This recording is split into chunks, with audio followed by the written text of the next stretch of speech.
RMC Bourdin Direct, Pauline Baduel, Mathieu Béliard. Bienvenue dans Bourdin Direct, il est 4h52. À la une. Et revoilà le débat sur les contrôles aux faciès. L'accusation faite aux policiers de toujours contrôler les mêmes personnes. Ça vire au harcèlement, parfois à en croire certains témoignages. François Hollande s'était engagé sur le sujet.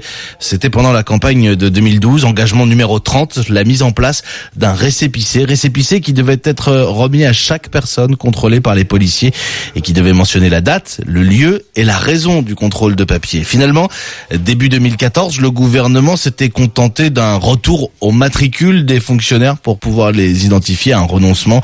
Les promesses de 2012, ça semble bien loin.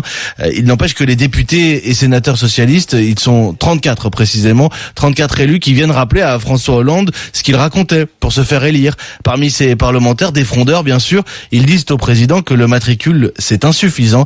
La promesse c'était le récépissé. Bien sûr qu'il faut instaurer une mesure concrète de lutte contre les discriminations et celle-ci en est une qui a fait ses preuves. Elle a fait ses preuves en Espagne, elle a fait ses preuves en Angleterre, elle a fait ses preuves en Bulgarie. Et qui le dit ? Les policiers eux-mêmes. Ils vous disent d'abord, ça a facilité nos relations avec les jeunes qui étaient très tendues parce qu'on les contrôle moins. Et deuxièmement, comme on les contrôle moins, on fait notre boulot de policier. C'est-à-dire on lutte contre les cambriolages, contre la délinquance, on est dans la circulation, on est dans l'aide et les soutiens aux personnes. Donc c'est une mesure qui marche, surtout que c'est une mesure qui permet d'effacer des humiliations. Quand vous avez cumulé pendant toute votre vie le souvenir de contrôle quotidien, vous avez la rage. Et derrière, tout ce qui déconstruit la République et la nourrit de rancœurs cumulées.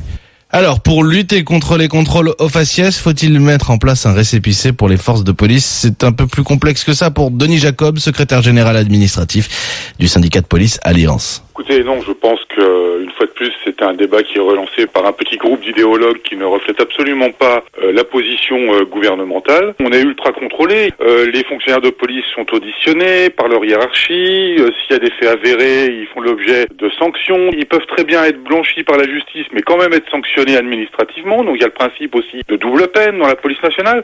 Le problème, c'est que ce que développe ce groupe socialiste, c'est une idée à nouveau stigmatisante, comme si on n'en avait pas eu assez jusqu'à présent, que le policier c'est un facho et un raciste. Ça suffit, on en a assez d'entendre ce genre de choses.